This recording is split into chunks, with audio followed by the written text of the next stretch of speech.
ദിവ്യാത്മാക്കൾക്കെല്ലാം വിനീതമായ നമസ്കാരം.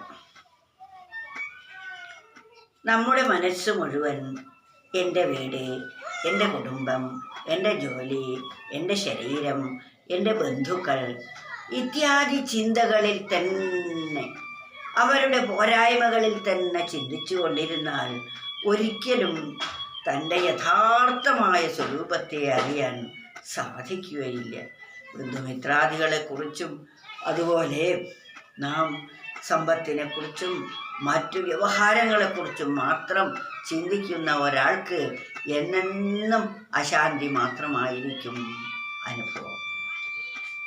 ബന്ധുക്കളർത്ഥഗൃഹപുത്രാദിജാലമതിൽ ബന്ധിച്ചവനുലകിൽ നിന്ദത്വമൊക്കെ ഒരന്തന്നു കാട്ടിയൊരു കണ്ണാടി പോലെ പുനരെന്നാ കൊല ജഗതി നാരായണായ നമ എന്ന് എഴുത്തച്ഛൻ പറഞ്ഞത് എത്ര വാസ്തവമാണ്.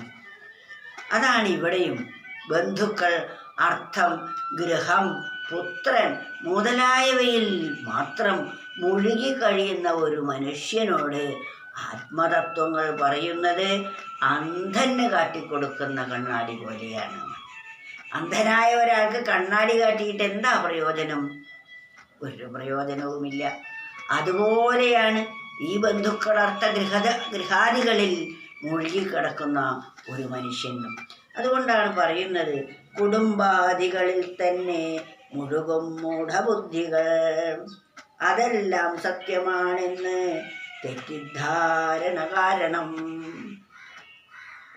വീട്, കുടുംബം, മക്കൾ, ബന്ധുമിത്രാദികൾ, സമ്പത്ത്, അത് നേടാനുള്ള മാർഗങ്ങൾ, ഇതെല്ലാം മാത്രം ചിന്തിച്ച് മൂഢബുദ്ധികളായ അവർ മറ്റു കാര്യങ്ങളൊന്നും ചിന്തിക്കുകയില്ല.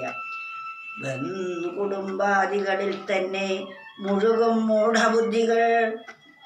ബുദ്ധിക്ക് വിവേചനമില്ലാത്ത ഒരു മനുഷ്യൻ ഇതിൽ തന്നെ മുഴുകിക്കൊണ്ടായിരിക്കും കഴിയുന്നത്.